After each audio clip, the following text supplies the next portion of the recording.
Kabanata 18, Blindly. I know I couldn't change a thing. Looking back at it all now, I know where I was wrong. It was a struggle to finally forgive myself for it. But when life won't give you a choice, there is no other way but to forget and move on. Because now I know there are far more important things than longing, and that is to appreciate whatever I have in the present. Sa takot, galit at gulat para sa lahat ng nasabi ni Mami kay Tito Achilles, hindi ko na napigilan ang sarili ko. "Mom! Mommy! What did you do?" I said in a very frustrated tone. Sinundan ko siya papasok ng mansyon. Mabilis ang pintig ng puso ko. Puno ng pighati ang nararamdaman ko kaya hindi ko na napigilang ibuhos iyon. Umakyat si Mami sa hagdanan habang ako nagpaplano pa rin na sundan siya roon. "Mom!" I shouted, a bit carried away. She stopped and turned to me. Natigil din ako sa pagsunod sa kanya sa hagdanan. My heart boomed when I saw her cruel expression. Her eyes were bloodshot and her chest moving up and down as her breathing increased rapidly. "Bakit mo sinabi iyon kay Tito? Hindi totoo ang sinabi mo tungkol sa amin ni Harper, Mami. At talagang hindi ko gagawin iyon para lang makauwi ako ng Manila," I said bravely. "Why are you so worried?" "I don't care what they will think, Amber. At dapat wala ka rin pakialam doon." "I care about what you said, Mommy. I care about them. I care about Tito Achilles and Jax. Mommy, I don't know what's with you and Tito Achilles, but I know it's been a long time. He's moved on, clearly, so let it be. Ayokong isipin nila na masama akong tao dahil sa sinabi mo, Mommy. Ayokong isipin ni Jackson iyon." Bumaba siya ng isang baitang at natigil ako sa pagsasalita. "At kailan ka pa nagkaroon ng pakialam sa anak ni Achilles? You don't even know him, Amber." Nagulat ako roon. Sa sobrang frustration ko, hindi ko na naisip na maaaring masabi ko kay Mami ang tungkol sa amin ni Jackson. If that happens, I know what she will do. Naghiwalay na kami ni Jackson at marami na akong naririnig tungkol sa kanya at kay Rowena, pero hindi ko mapigilan ang huwag umasa ng kahit konti. Leaving Costa Leona will only make my small hope vanish. Bumaba si Mami sa hagdanan ng paunti-unti. Nanliit ang mga mata niya habang mapanuri akong tinitingnan. Hindi ko naman siya matingnan ng diretso dahil sa takot na mabasa niya ang iniisip ko. "Now I wonder, are you friends with his son, Amber?" Marahan ngunit may laman ang bawat salita ni Mami. Hindi ako nagsalita, na-estatwa lang ako roon. Nakababa na si Mami sa hagdanan at nakalapit na sa akin. My view is the long skirt of her dress. It swayed around me as she continued her inquiries. "Why are you so affected? So what if that family thinks that way?" "Ayoko pong isipin nila na masamang tao ako." "Reserve that sentiment for the people you love and care about. Ano ngayon kung isipin ng mga taong iyon na masamang tao ka?" Hindi ako nakakibo. I am so guilty. I want so bad to tell her the truth, but I'm scared she'll really drag me out of here. "Something wrong, Amber?" she said in a relaxed but obviously suspicious tone. Galit na galit ka sa sinabi ko ah. Are you friends with Jackson Riego?" Hindi pa rin ako nagsalita. Tumigil siya sa paglalakad at bumuntong hininga. "Well, if you want to be played with, go ahead. His sons are like him, playboys and heartbreakers. You'd be running for the hills if you start being attracted with that boy.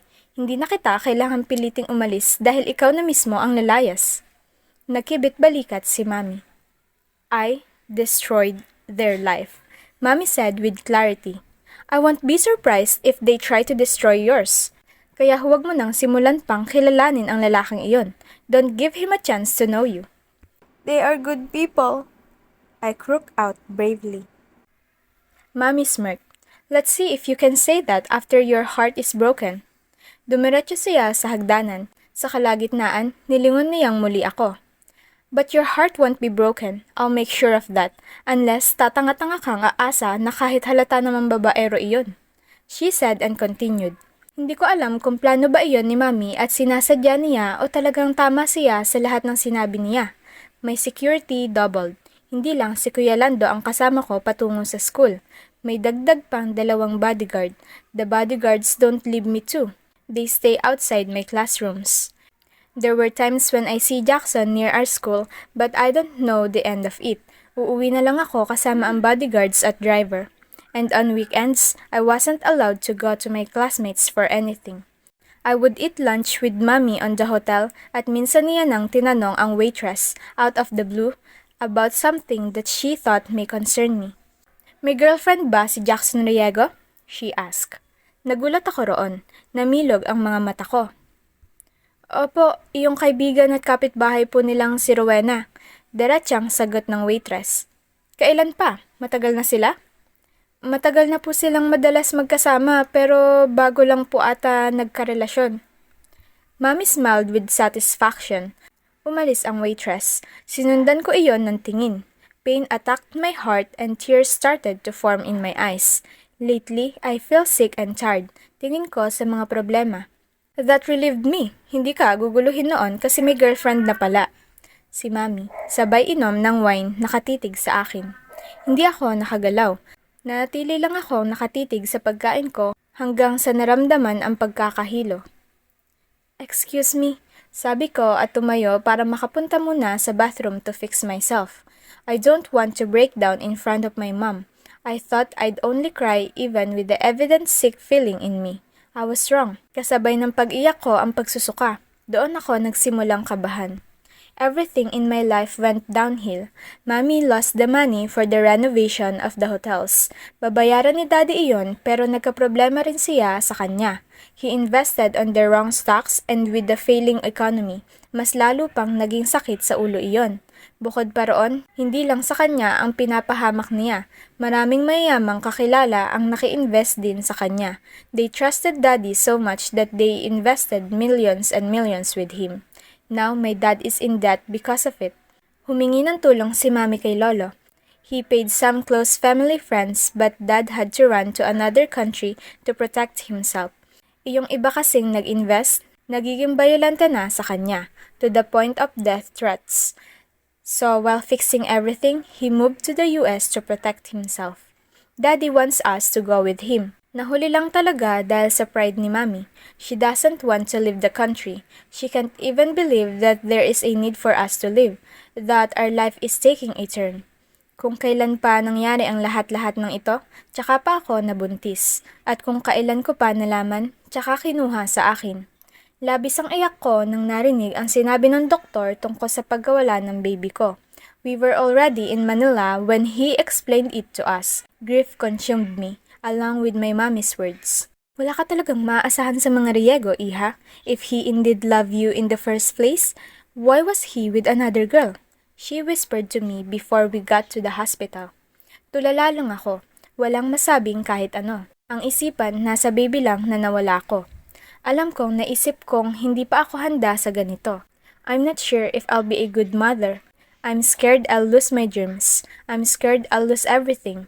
But now that I lost the baby, I realized that I'd rather lose my dreams. Kaya naman hindi ako makapaniwala sa sinabi ng doktor pagkatapos niyang i-explain ang tungkol sa pagkawala ng isa kong anak. I miscarried one of the twins I am carrying. In so much awe of it all, I squinted at the doctor for a minute. You need to take extra care of your body now, Miss Sevilla. I know you think you're too young for this, but you're a woman. Your body is made to endure this miracle. I hope you find it in you to hope and persevere. For your child. Hindi na nagsalita si Mommy. Hindi na kami nag-usap pa. I am in shock with everything and I think she is too. Nanghingi siya ng tulong kay Lolo kaya hindi na kami nagtagal pa sa Manila. Mabilis kaming sumunod kay Daddy sa ibang bansa. Ni hindi na ako nagkaroon ng opportunity na makausap ang kahit na sino sa mga kaibigan ko. Everything was so fast for me na huli na ang lahat nang nabalik ako sa aking wisyo. It was a cold night in our home in New Jersey. Tulog na dapat ako pero nagising ako sa gitna ng gabi dahil sa naririnig kong boses sa labas. Mommy and Daddy have been fighting. I've known it. They only fight at night. Iyong tulog na ako para hindi ko marinig ang kahit ano. Alam ko rin ang mga pinag-aawayan nila. Akala nila hindi ko naririnig pero ang totoo, nagigising ako. The past nights I heard Mommy getting mad at Daddy. Ayaw manghingi ng tulong ni Dad kay Lolo. He refused Lolo's aid and told him that he can pay for his debts and that his investment will return eventually. that his friends just have to wait. Si Mami naman, gusto nang tulungan si Daddy. She said it was clearly a scam and the scandal will only worsen if they don't stop now. Gabi-gabi ganoon, pero sa gabing ito, iba ang pinag-aaway nilang dalawa. Gaudencio, hindi mo ba nakikita ang anak mo? Amber is just 18 and pregnant. Her hopes and dreams were crushed. She's sad and feeling so alone. Giit ni Mami kay Daddy. Hindi ibig sabihin noon na ipamimigay mo na siya, Maria Emilia? Hinawakan ko ang hamba ng pintuan. Binuksan ko iyon kanina ng kaunti para mas marinig ang away nila.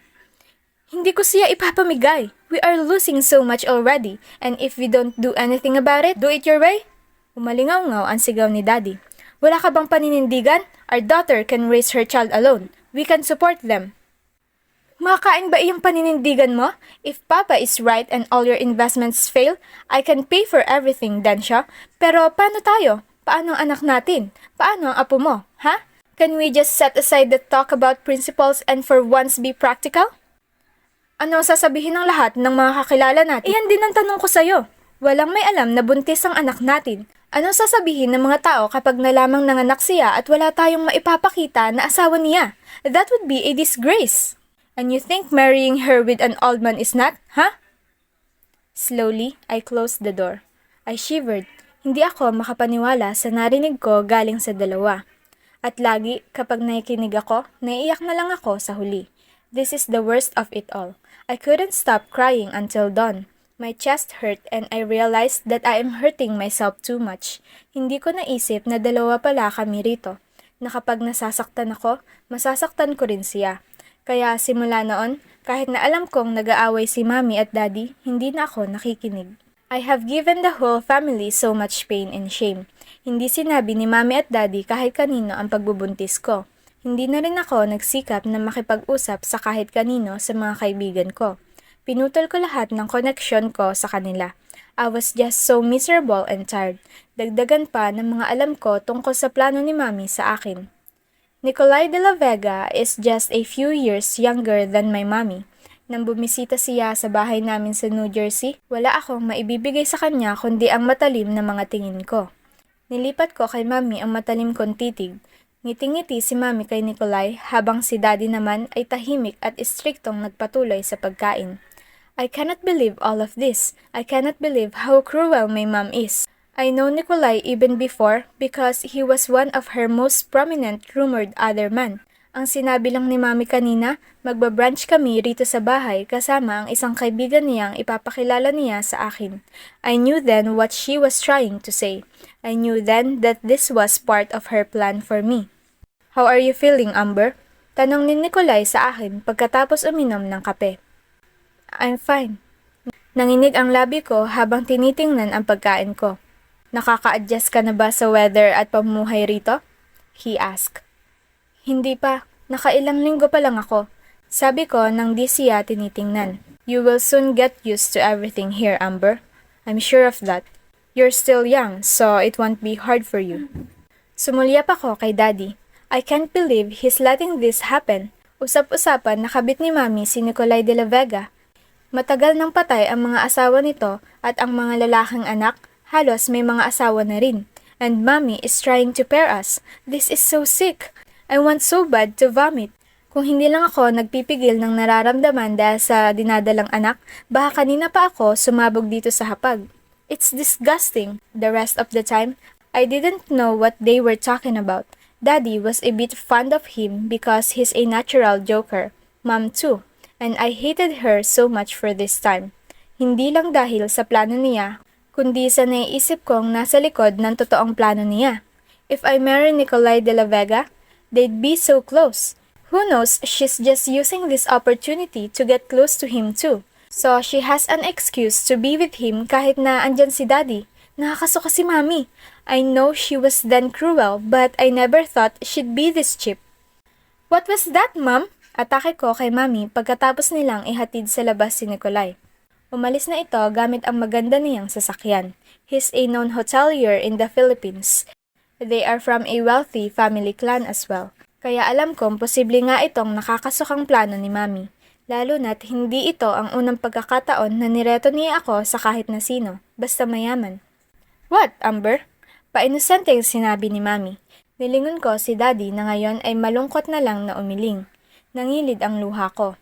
He seems so helpless these days, but I should let them know that I don't need a man to cover up my mistakes, or a man to lift me up from all of this.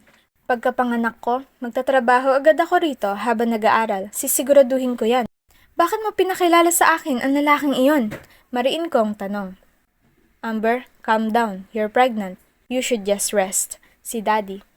I can't believe it. Hindi ako naniniwalang hindi alam ni Daddy kung sino si Nikolai. Hindi rin ako makapaniwalang kaya niyang sikmurain ang lahat ng ito. Dad! Dad, why are you letting this happen to us? Nilapitan ako ni Daddy at inalo. Hinawakan niya ang magkabilang braso ko habang kinukumbinsi na tumigil na. Amber, calm down please. Dad! Hindi ko kailangan ng lalaki para makabangon. Hindi ko kailangan ng lalaki. At anong sasabihin mo sa anak mo paglaki niya, Amber? Singit ni Mami. Sa iritasyon ko kay Mami, nilingon ko siya. Sobrang talim ng tingin at nanggigigil na sa galit. Shut up! I cried so hard. Hinawakan ako ni Daddy dahil gigil na akong sumunod kay Mami. For years, I followed you. For years, I accepted everything that you said. Pero ngayon, hindi ko na kaya ang kawalang hiyaan mo, Mami. Amber, tama na. Si Daddy. Nagulat si Mami sa asal ko. She stood there in shock with what I said. Akala mo hindi ko alam? Akala mo hindi ko nababasa ang gusto mong gawin ngayon, ha? Amber, marahan at mas kalmadong sinabi ni Mami. Kabit mo yan, di ba? Daddy, that's Nikolai de la Vega. Don't tell me you don't know about him and Mom. I screamed. Amber, hindi mo alam ang sinasabi mo. Please calm down, anak. Sigaw na rin ni Daddy sa akin. Napaatras ako sa sinabi ni Daddy. Nakita niya ang gulat ko kaya bumuntong hininga siya at muli akong sinubukang hawakan. Tears streamed down my cheeks like waterfalls as I watched my two broken parents in front of me. Dad helpless and calm. Mommy shocked and in awe. Gusto mong pakasalan ko ang kabit mo? Can you see how sick is that, Mom? Are you that desperate to cover me up? Or does it benefit you so much that you want it? Amber, huwag kang magsalita ng ganyan. She's your mother. Si Daddy na hindi alam ang sinasabi. Can't he see it? Masyado niya bang mahal si Mami para hindi maisipan ng masama? Hindi ko kabit si Nikolai. We're just good friends, Iha. And your father can testify. Daddy is in love with you. Hindi siya makakaisip ng masama sa'yo at pinagsasamantalahan mo iyon. I know you better. I know that you can't get over someone from the past. I know that you're frustrated kaya ka may kabit, di ba? Natigil ako sa pagsasalita ng isang sampal ang iginawad ni Mami sa akin. Tears rolled down her eyes after it.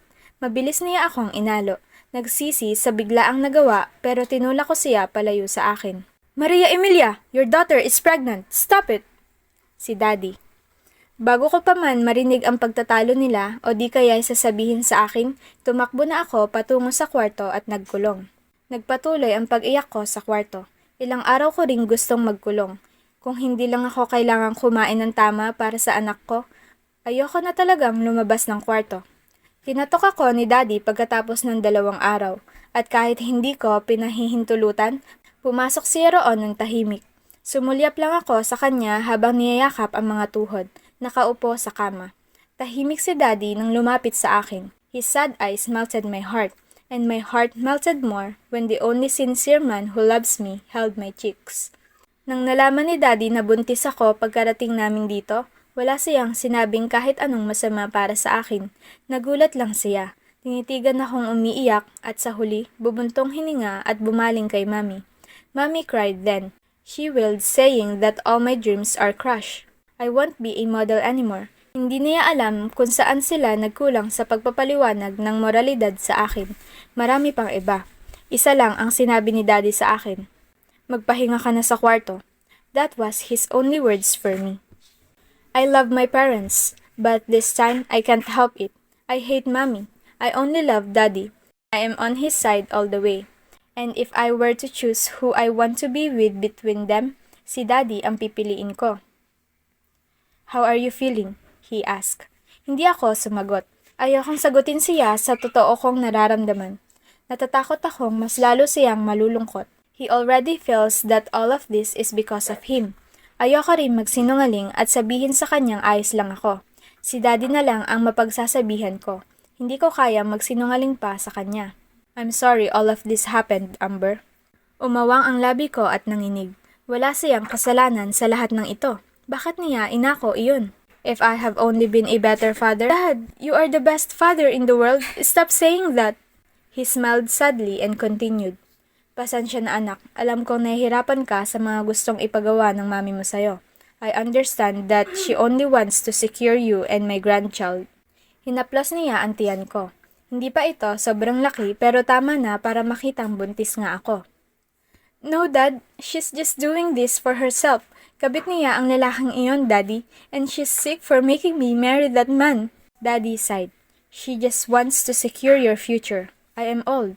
No! Sabay hawak ko sa kamay ni Daddy pero nagpatuloy siya. Walang kabit ang mami mo, anak.